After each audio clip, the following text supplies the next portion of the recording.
Gamers are often happy to complain about every problem the gaming industry faces. Many of these problems are outside of our control, but some problems are caused by the behavior of gamers being their own worst enemies. One rule for the list: no talk of piracy, or at least it won't get its own point.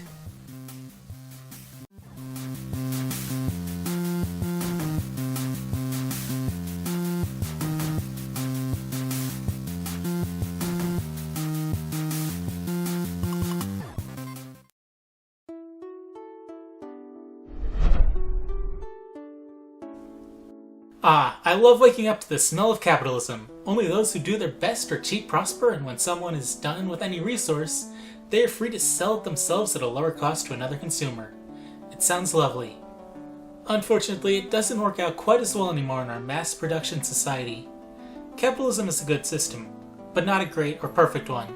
Our economic systems need to grow alongside us because as time passes, there will be those who become good at exploiting it, and other advancements will create complications. The aspect of reselling affects many different mediums, including books, music, clothing, and even video games. In the case of video games, a great deal of a game's success is judged by how many copies it sells initially, and secondary in its lifetime. However, this only counts the people who purchase the game new. Yes, the effects of buying a game used is no different from piracy. The developer doesn't earn anything from you either way, and you do not contribute to the game's success. For as much as GameStop will offer you $10 for a new game and resell it for $1 less of new, the developer gets nothing. Not even any record you played. I understand how this couldn't be as obvious for reselling, but I once very briefly visited a big Mega Man forum, and there were community heroes there who would distribute ROMs day one, and that same community had many threads where the same users who deified the distributors complained about games being cancelled or treated as low priority in the West. I still cannot understand how they failed to see this, but the irony was so real. To better visualize the problem, imagine 3 million people buy a game and love it. Then they each trade or sell their copies to another consumer, and that consumer loves the game and sells it to another. At this point, with each copy changing hands twice, 9 million people have played, but the developer believes only 3 million played. This scenario is pretty much the pattern of Golden Sun. Far more people love the games than Nintendo thinks, because the games were resold a lot. I know, because I could only find all 3 of them used by the time I discovered the series.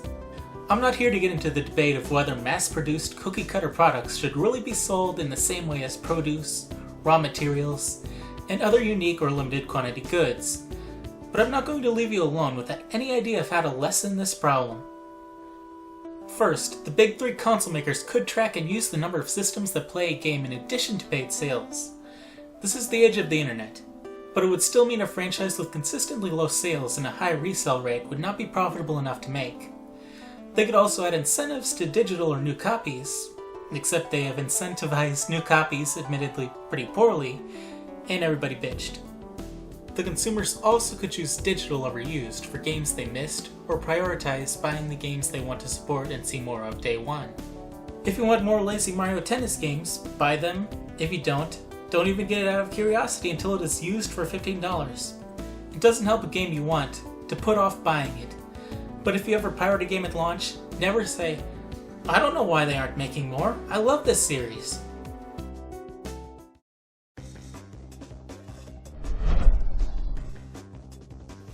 First, let me talk about buying all the games before you kill me for just saying to buy games you want to support. I'm talking about Bomberman X-Zero, Super Street Fighter Ultra Turbo Hyper EX4, and Kingdom Hearts 1.414213, or Super Smash Bros. For 3DS. Okay, I was kind of joking about that one. There's supporting a franchise, and there's letting yourself be taken by sketchy business practices, or games that should have been scrapped at their concept.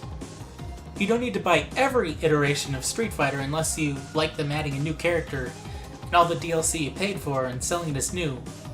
You don't need to buy all 37 re-releases of the Donkey Kong arcade game or the Mega Man games, but the DLC can range from a nice addition to another way of taking you for a fool. You bastard! It is slightly more costly to make DLC outside of the main development cycle, but you don't have to buy everything. There are people buying all of the Smash Bros. DLC for both systems. You definitely need those Mii costumes on both versions, right? right? No, of course not. You pick the one you'll actually play and buy mostly for it.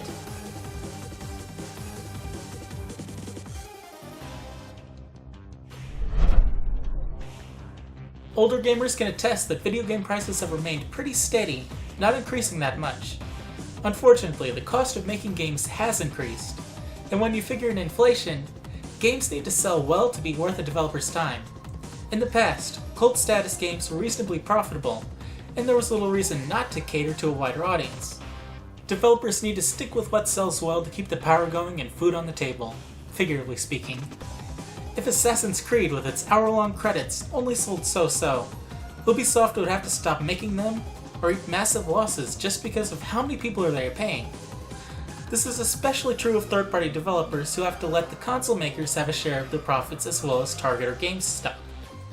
For this reason, buying digital will increase the amount the developer and publisher see, meaning if a game sold mediocre but overwhelmingly digital, it would stand a better chance of receiving a sequel than another game that sold the same amount but overwhelmingly physical copies. Retailers seriously eat a fifth of what you pay for a game, so when 1 million copies are sold, it adds up fast. Now getting to the point, developers are taking big risks, not going with their best-selling IPs. That's why you see so many sequels like New Super Mario Bros., Wii, Wii U, Luigi Bros. 2, and Mario Galaxy 2, or HD Remix. It costs significantly less to up-res and re-release or remix using many of the same resources. New Super Mario Bros. Was a lower-cost game initially, and iterating it to death is fairly cheap compared to, say, Assassin's Creed or Xenoblade. Even when it comes to actually making a completely new game, a franchise with a good sales history is more likely to sell well. I said it before, but it is important to buy carefully. As much as people complain, Nintendo usually goes to Mario or Zelda. Those games sell well out of the gate. If you are torn between your favorite rarely seen Nintendo IP and New Super Mario Bros., Mario has a big enough margin he can wait for a discount, or until you have enough money. But the less seen franchise probably can't. It already is at a disadvantage.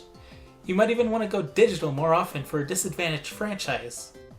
Maybe if digital purchases were more common, we'd have much better digital support in the case of data loss, with all that extra money console makers will have. Maybe it's idealistic to think digital would be good for everybody, but it definitely is good for the developers and publishers, so if you trust them, you may want to go digital to support them.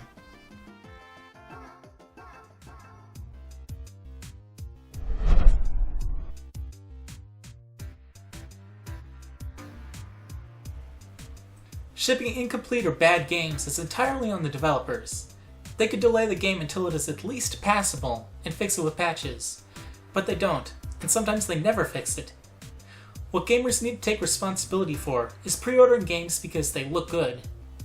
Which, do you really think they're going to show you falling through the floor or a horse spazzing and floating off into the sky in an Assassin's Creed trailer? No! They're gonna cut the 2 minutes when the game wasn't spazzing and arms weren't stretching and wagging like the arms of freaking Cthulhu! There will be no cotton candy crashes in their carefully pieced together trailer. Heck, you'll probably see mostly cutscenes. If you know a particular company has a reputation for releasing incomplete or broken games, and you see there is a review embargo, you should be suspicious and not pre-order. If you know they lock away part of the main experience as DLC, or fill a full-price game with microtransactions, maybe you don't want to pre-order until you look at the reviews and see how bad it is. Unless you trust the company or have reason to think the game will be good, you probably shouldn't pre-order. If a company is going to embargo a game and be shady, you shouldn't reward them with a day one purchase. If people stop pre-ordering embargoed games, sketchy developers are going to have to start actually doing their job, or not embargo a piece of garbage. You know what I'm about to say, but where consumers put their money has a lot of power. Wow, only 4? That's quality over quantity for you. Episode question: can you think of other problems with the gaming industry gamers really have to accept responsibility for? Now here's me tearing apart and defending Amiibo Festival. Problems with game design and Last Top X, weird controllers, and why not? Let's hype Xenoblade for an unprecedented 4th flashcard thing. Not flash card, but flashing you guys cards.